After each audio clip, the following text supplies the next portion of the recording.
আগস্টে শুরু হবে শেখ হাসিনার বিরুদ্ধে সাক্ষ্য গ্রহণ, জানালেন প্রসিকিউটর। আওয়ামী লীগকে প্রত্যক্ষ পরোক্ষভাবে সহায়তাকারীরাও অপরাধী, মন্তব্য অ্যাটর্নি জেনারেলের। আওয়ামী লীগ একটি নিষিদ্ধ সত্তার নাম। এই নিষিদ্ধ সত্তার সাথে প্রত্যক্ষ বা পরোক্ষভাবে যদি কেউ ভূমিকা পালন করে, তাহলে আমি নিশ্চিতভাবে বলবো সেও অপরাধে সম্পৃক্ত হচ্ছে। এনসিপির জুলাই পদযাত্রা এখন জয়পুরহাটে। হত্যার বিচার ও সংস্কারের আগে নির্বাচন নয়, বললেন নাহিদ। যেন তেন ভোট চায় না জনগণ, কুমিল্লার পথসভায় জামায়াতে আমির। রাজনৈতিক প্রভাবমুক্ত করা না গেলে পুলিশে করা কোনো সংস্কারই কাজে আসবে না, মত বিশিষ্টজনদের। সুষ্ঠু ভোটের জন্য বাহিনীর মনোবল ফেরানো জরুরি। বিগত সরকারের আমলে নিয়ন্ত্রিত ছিলেন সাংবাদিকরা। বিজেসির অনুষ্ঠানে প্রেস সচিবের মন্তব্য, জাতিসংঘের তত্ত্বাবধানে তদন্তের আশ্বাস।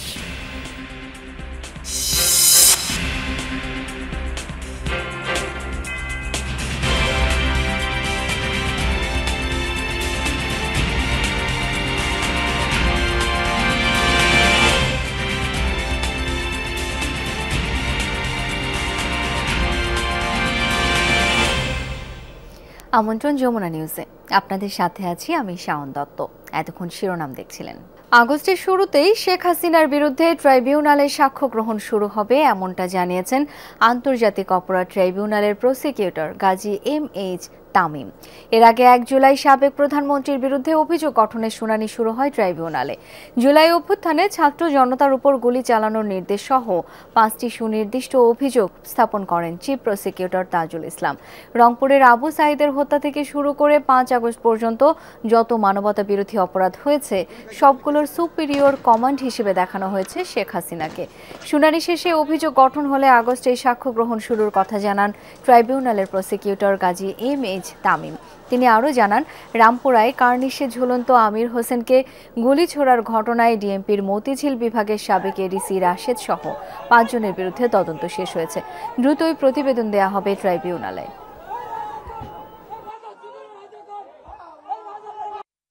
আন্তর্জাতিক অপরাধ ট্রাইব্যুনালের তদন্ত সংস্থার পক্ষ থেকে আমরা অবগত হয়েছি যে খুবই শীঘ্রই এই ঘটনার তদন্ত প্রতিবেদন প্রসিকিউশনের হাতে আসবে এবং এই জুলাই মাসের একদম শেষের দিকে অথবা অগস্ট মাসের প্রথম সপ্তাহের মধ্যেই সাবেক প্রধানমন্ত্রী শেখ হাসিনার মামলার সাক্ষ্য গ্রহণ শুরু হবে বলে প্রসিকিউশনের পক্ষ থেকে আমরা আশা করছি।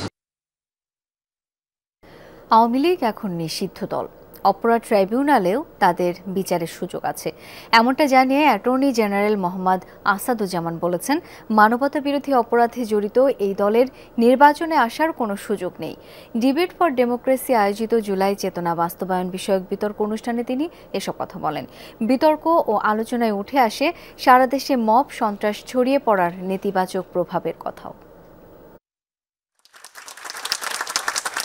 জুলাই আন্দোলনের চেতনা বাস্তবায়নে করণীয় শীর্ষক এক বিতর্ক অনুষ্ঠানের আয়োজন করে ডিবেট ফর ডেমোক্রেসি। শেরেবাংলা কৃষি বিশ্ববিদ্যালয় ও ডেফোডিল বিশ্ববিদ্যালয়ের শিক্ষার্থীরা উপস্থাপন করেন জুলাই চেতনা বাস্তবায়নের দায়িত্ব নাগরিক সমাজের নাকি সরকারের। ডিবেট ফর ডেমোক্রেসি চেয়ারম্যান বলেন, মব সন্ত্রাস জুলাই চেতনার পরিপন্থী। জুলাই আন্দোলনে দেশের জনগণের বুকে গুলি চালিয়ে মানবতা বিরোধী অপরাধ করায় আওয়ামী লীগের সমালোচনা করেন তিনি। মব কালচার কিন্তু আমাদের শঙ্কিত করে। নির্বাচনের মাঠে নির্বাচনী প্রচার প্রচারণায় যখন একজন নির্বাচনী প্রচার প্রচারণা করতে যাবেন, আরেকজনকে সেখানে হামলা করে কিনা, আমাদের এই মব কালচার সংস্কৃতি গত বেশ কয়েকদিনে আমাদেরকে শঙ্কিত করে তুলেছে। আইন নিজের হাতে তুলে নেবার যে প্রবণতা, সে প্রবণতা কিন্তু আমাদেরকে নানাভাবে শঙ্কা তৈরি করেছে। আয়োজনে অংশ নিয়ে অ্যাটর্নি জেনারেল জানান, আওয়ামী লীগের এখন আর নির্বাচনে প্রতিদ্বন্দ্বিতা করতে পারবে না, তাদের রাজনীতিতে ফিরে আসারও সুযোগ নেই। আওয়ামী লীগ একটি নিষিদ্ধ সত্তার নাম।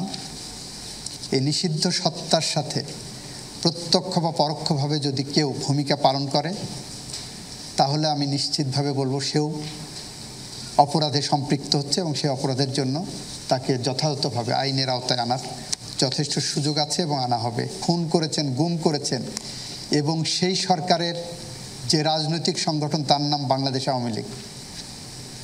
আইনে বলা হচ্ছে সেই সংগঠনেরও বিচার করার ক্ষমতা আছে। ফ্যাসিস্টদের বাংলাদেশের মাটিতে ফিরে আসার যে কোনো অপতৎপরতা বাংলাদেশের নাগরিকগণ এখনও মোকাবেলা করার ক্ষমতা এবং শক্তি রাখে বলে আমি বিশ্বাস করি। সারা দেশে ছড়িয়ে পড়া মব সন্ত্রাসের সমালোচনাও করেন অ্যাটর্নি জেনারেল। এই ক্রোধ, নিয়ন্ত্রণ করতে হবে। এই ক্রোধ জুলাই বিপ্লবের সাথে চাই না, মব সন্ত্রাসের শিকার হতে হয়েছে, আমরা এটা কখনোই কামনা করি না। এটা আমাদের সমস্ত অর্জনকে ম্লান করতে পারে, ভুলুণ্ঠিত করতে পারে, এটা আপনাদের মাথায় রাখতে হবে। বিতর্ক অনুষ্ঠানে বিজয়ী হন শেরেবাংলা কৃষি বিশ্ববিদ্যালয়ের শিক্ষার্থীরা। মনিরুল ইসলাম, যমুনা নিউজ, ঢাকা। আগে ছাত্র জনতার অভ্যুত্থানে হত্যার বিচার ও মৌলিক সংস্কার, তারপর নির্বাচন। বগুড়ায় জাতীয় নাগরিক পার্টির জুলাই পদযাত্রার পঞ্চম দিনের কর্মসূচিতে এই মন্তব্য করেছেন এনসিপির আহ্বায়ক নাহিদ ইসলাম। সকালে শহরের পর্যটন মোটেলের সভাকক্ষে জুলাই অভ্যুত্থানের শহীদ পরিবারের সাথে সাক্ষাৎ করেন এনসিপির নেতাকর্মীরা। এ সময় নাহিদ ইসলাম বলেন, বিচার প্রক্রিয়া দীর্ঘ হলেও দ্রুত দেওয়া উচিত রূপরেখা। জুলাই ঘোষণাপত্রের মধ্য দিয়ে দেশের সংস্কার নিশ্চিতে তাগিদও দেন নাহিদ। পরে সেখান থেকে সাতমাথার মুক্ত মঞ্চে পথসভার পর শিবগঞ্জে গণসংযোগ করেন তারা। এরপর বিকাল 3:30টায় জয়পুরহাটে পৌঁছায় এনসিপির গাড়িবহর। কর্মসূচিতে দলের আহ্বায়ক নাহিদ ইসলাম ছাড়াও কেন্দ্রীয় নেতৃবৃন্দের মধ্যে উপস্থিত রয়েছেন মুখ্য সংগঠক হাসনাত আব্দুল্লাহ ও সার্জিস আলম। জুলাই অভ্যুত্থানের বর্ষপূর্তিতে পর্যায়ক্রমে দেশের 64 জেলায় জুলাই পদযাত্রা কর্মসূচি পালন করবে এনসিপি।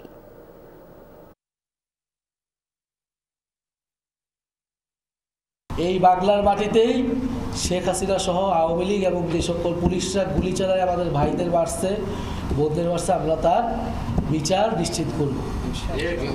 বিচার সংস্কার, তারপরে নির্বাচন। এবং বিচার বলতেছে তারা হয়তো দেরি হবে, অনেক সময় লাগে, কিন্তু বিচার শুরু করতে হবে, বিচার দৃশ্যমান করতে হবে এবং বিচারের রোডম্যাপ দিতে হবে।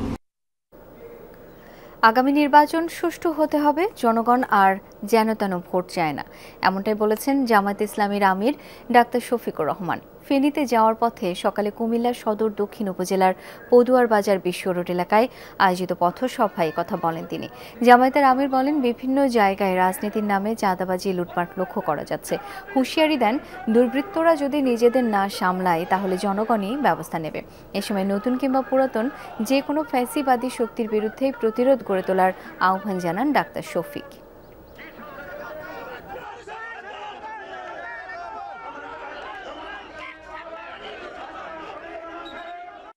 আমরা যেন তেন কোনো নির্বাচন চাই না।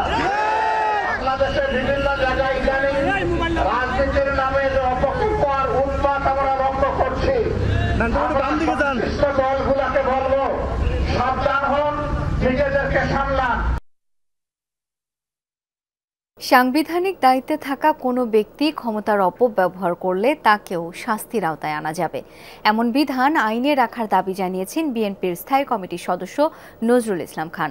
সকালে ঢাকা রিপোর্টার্স ইউনিটি ডিআরইউতে নাগরিক ঐক্য আয়োজিত সাইবার সুরক্ষা অধ্যাদেশ কতটা সুরক্ষা দেয় শীর্ষক আলোচনা সভায় এই দাবি জানান তিনি। বলেন, সাইবার সুরক্ষা অধ্যাদেশের অপপ্রয়োগ হবে না এমন ব্যক্তি নিয়োগ দিতে হবে। ঐকমত্য কমিশনের সাইবার সুরক্ষা অধ্যাদেশ নিয়ে আলোচনা করা উচিত বলেও মনে করেন তিনি। ঐকমত্য কমিশনের সংলাপের ফলাফল নিয়ে উদ্বেগের কথা জানিয়েছেন নাগরিক ঐক্যের আহ্বায়ক মাহমুদুর রহমান মান্না। বলেন, গত 1 বছরে কোনো সংস্কারই করেনি সরকার, সুষ্ঠু নির্বাচনই হবে সবচেয়ে ভালো সংস্কার। যারাই ক্ষমতার অধিকারী হবে রাষ্ট্রের মাধ্যমে, তাদের প্রত্যেককে দায়বদ্ধ এবং জবাবদিহিতার আওতায় আনা। আর সে কারণে তারা যদি তাদের দায়িত্ব পালনে অবহেলা করে কিংবা অপরাধমূলক কোনো কাজে যুক্ত হয়, তাহলে তাদের জন্য শাস্তি হয়, সেই বিধানও যেন প্রত্যেক আইনে থাকে। কোন সংস্কারটা হয়েছে? একটা বলেন যে এই সংস্কার এই সরকার করেছে। বেশ কিছু ব্যাপারে এইরকম পার্থক্য তৈরি হয়েছে যে আমি জানি না এগুলোর নিষ্পত্তি কীরকম করে হবে। 1 বছরে পারেনি। আবার কেউ যদি বড় দল বা মাঝারি দল একটা আপত্তি করলে সেটার মধ্যে যেতে পারবেন না, তাহলে সবচাইতে বড় সংস্কার হওয়ার বিষয় ছিল ভালো একটা নির্বাচন দিয়ে যাবে। রাজনৈতিক প্রভাব মুক্ত করতে না পারলে পুলিশ বাহিনীতে কোনো সংস্কারই কাজে আসবে না বলে মত দিয়েছেন বিশিষ্টজনরা। তারা বলেন, ভাবমূর্তি ধ্বংসের জন্য পুলিশ নয়, বরং পুরো রাষ্ট্র কাঠামো দায়ী। জাতীয় প্রেস ক্লাবে পুলিশ সংস্কার নিয়ে আয়োজিত গোলটেবিল আলোচনায় বক্তারা জানান, আগামী নির্বাচন সুষ্ঠু, অবাধ ও নিরপেক্ষভাবে অনুষ্ঠানে পুলিশের মনোবল ফিরে আনার বিকল্প নেই। অভিযোগ তদন্তের বাংলাদেশ পুলিশ সংস্কার প্রেক্ষিত নাগরিক ভাবনা শীর্ষক গোলটেবিল বৈঠক। আয়োজক অবসরপ্রাপ্ত পুলিশ কর্মকর্তা কল্যাণ সমিতি। আলোচনায় অংশ নেন রাজনীতিবিদ, শিক্ষক, অবসরপ্রাপ্ত আমলা সহ বিভিন্ন শ্রেণী পেশার মানুষ। বলেন, অন্তর্বর্তী সরকারের আমলে পুলিশের সংস্কার না হলে রাজনৈতিক সরকারের সময়ে তা অনেকটাই অসম্ভব। স্বচ্ছতা, জবাবদিহিতার জন্য স্বাধীন পুলিশ কমিশন প্রয়োজন বলেও মনে করেন তারা। 1861 যে পুলিশ অ্যাক্ট ছিল সেটা এখনো ক্রমান্বয়ে চলছে। এটা নিয়ে যারা বিশেষজ্ঞগণ আছে তারা অদল বদলের কথা বলতে পারেন। Whenever army is deployed in need of civil power, it means a failure of the police administration. আপনারা কি সেটা সেই চোখে দেখেন? It's a failure. That's why the military comes in. এটা কখনো কোন দেশের জন্য, কোন ডেমোক্রেটিক গভর্নেন্সের জন্য এটা কিন্তু একটা সুসংবাদ নয়। আমাদের তো এখনই সময় সংস্কার করার। অন্তর্বর্তী সরকারের যে সুবিধাটি রয়েছে দলীয় সরকারের সেটা নেই। বর্তমান সরকারের করা পুলিশ সংস্কার কমিশনের কড়া সমালোচনা করেন বক্তারা। বলেন, একদিকে সংস্কার কমিশন কারো সঙ্গে আলোচনা না করেই রিপোর্ট দিয়েছে, অন্যদিকে ঐকমত্য কমিশন আলোচনার বিষয়বস্তু থেকে পুলিশ সংস্কার কমিশন বাদ দিয়েছে। আলোচকরা জানান, নিয়োগ, বদলি, পদোন্নতি সহ আমূল সংস্কার করা না গেলে পুলিশকে পুরোপুরি কার্যকর করা কঠিন। পুলিশের জন্য আসলে একটা সেপারেট ল প্রয়োজন, তাদের প্রমোশন, ট্রান্সফার, লিভ এবং ওয়ার্কিং আওয়ার্স। কারণ পুলিশ সার্ভিসটা is very different from all others. আপনি তাকে হাত পা বেঁধে সাগরে বলছেন যে তোমার ওই যে অলিম্পিকে যে গোল্ড মেডেল পায় ওর মতো করে তোমাকে সাঁতার কাটতে হবে, কিভাবে সম্ভব? আমরা যেটা বরাবর বলছি, শুধু পুলিশ না, বাংলাদেশের প্রত্যেকটা সার্ভিসের জন্য লিভিং ওয়েজ লাগবে। নাগরিকরা আজ পুলিশের কাছে শুধু নিরাপত্তা নয়, সম্মান, মানবাধিকার রক্ষা ও জবাবদিহিমূলক আচরণ প্রত্যাশা করে। মুখ্য আলোচক সাংবাদিক মাহমুদুর রহমান বলেন, ফ্যাসিবাদ আবারও ফিরিয়ে আনতে না চাইলে পুলিশের কার্যকর সংস্কার প্রয়োজন। রাজনৈতিক প্রভাবের কারণেই পুলিশের মতো বাহিনীর অধঃপতন ঘটে বলে মনে করেন তিনি। এ সময় সরকারের কাছে র্যাব থেকে সামরিক বাহিনীর সদস্যদের প্রত্যাহারের আহ্বান জানান মাহমুদুর রহমান। দুটো বাহিনীর সর্বনাশ করেছেন আপনারা, পুলিশেরও সর্বনাশ করেছেন, সামরিক বাহিনীরও সর্বনাশ করেছেন। কারণ সামরিক বাহিনী র্যাবে ঢুকে তারা করাপ্ট হয়েছে, সামরিক বাহিনী র্যাবে ঢুকে তারা ক্রিমিনাল হয়েছে, এবং এর কারণে সামরিক বাহিনীও বিতর্কিত হয়েছে, সামরিক বাহিনীও রাজনীতিকরণ হয়েছে। So it was A wrong concept, যেই করে থাকুক না কেন পুলিশের মধ্যে সেনাবাহিনী সামরিক বাহিনীকে নিয়ে আসা ওয়াজ এ রং কনসেপ্ট। পুলিশের সংস্কার নিয়ে আলোচনার আয়োজন হলেও ছিলেন না বাহিনীটির দায়িত্বপ্রাপ্ত কোনো কর্মকর্তা। এ নিয়েও সভায় ক্ষোভ জানান কেউ কেউ। রিয়াজ রায়হান, যমুনা নিউজ, ঢাকা। গত 15 বছরের সাংবাদিকতার সুষ্ঠু মূল্যায়ন করা হবে জাতিসংঘের তত্ত্বাবধানে। গণমাধ্যম সংস্কার প্রতিবেদন পর্যালোচনার শীর্ষক আলোচনায় এমনটা জানিয়েছেন প্রেস সচিব শফিকুল আলম। ডেইলি স্টার ভবনে ব্রডকাস্ট জার্নালিস্ট সেন্টার বিজেসির পর্যালোচনা ও মতবিনিময় সভায় সম্প্রচার সাংবাদিকদের আর্থিক উন্নয়ন সহ সম্প্রচার মাধ্যমের জন্য আলাদা কমিশন গঠনের বিষয়গুলো গুরুত্ব পায়। গণমাধ্যম সংস্কার প্রতিবেদন পর্যালোচনা শীর্ষক আলোচনার আয়োজন করে ব্রডকাস্ট জার্নালিস্ট সেন্টার বিজেসি। এতে অংশ নিয়ে প্রধান উপদেষ্টার প্রেস সচিব শফিকুল আলম জানান, গত 15 বছর কি ধরনের সাংবাদিকতা হয়েছে তা মূল্যায়নে সরকার জাতিসংঘের তত্ত্বাবধানে তদন্তের জন্য বিশেষজ্ঞ চেয়েছে। এখন আপনি গত 15 বছরের যে জার্নালিজম সেটা নিয়ে কিন্তু আমরা কোনো আলাপই করছি না। সেটা নিয়ে আমার মনে হয় যে অনেস্ট আলাপ হওয়া উচিত। সেটা নিয়ে আমরা যেটা করছি, আমরা ইউএনকে লিখছি, ইউএনকে বলছি যে আপনারা বাইরের এক্সপার্ট দেন, দেশ দেখুক যে কী ধরনের জার্নালিজম হয়েছে। মানে ওই জায়গাটা অ্যাড্রেস করাটা খুবই ক্রুশিয়াল। তাহলে হবে কি, বাংলাদেশে একটা জার্নালিজমের উপরে একটা ট্রাস্টের জায়গাটা তৈরি হবে। গণমাধ্যম সংস্কার কমিশনের প্রতিবেদন প্রকাশের 4 মাসে তেমন কোনো অগ্রগতি না থাকায় ছিল হতাশা। দ্রুত সুপারিশগুলো বাস্তবায়ন করা হবে বলে আশা প্রকাশ করেন গণমাধ্যম সংস্কার কমিশনের সদস্যরা। আমাদের হয়তো ভুল থাকতে পারে, আমাদের কমতি থাকতে পারে, কিন্তু যেটুকু আমরা দিয়েছি সরকার সেটুকু অ্যাটলিস্ট প্রায়োরিটি বেসিস কিছু বাস্তবায়ন যদি করত, উদ্যোগ যদি নিত, তাহলে হয়তো বা সংস্কার কমিশন নিয়েও মানুষের মধ্যে এত দ্বিধা সন্দেহ কাজ করত না।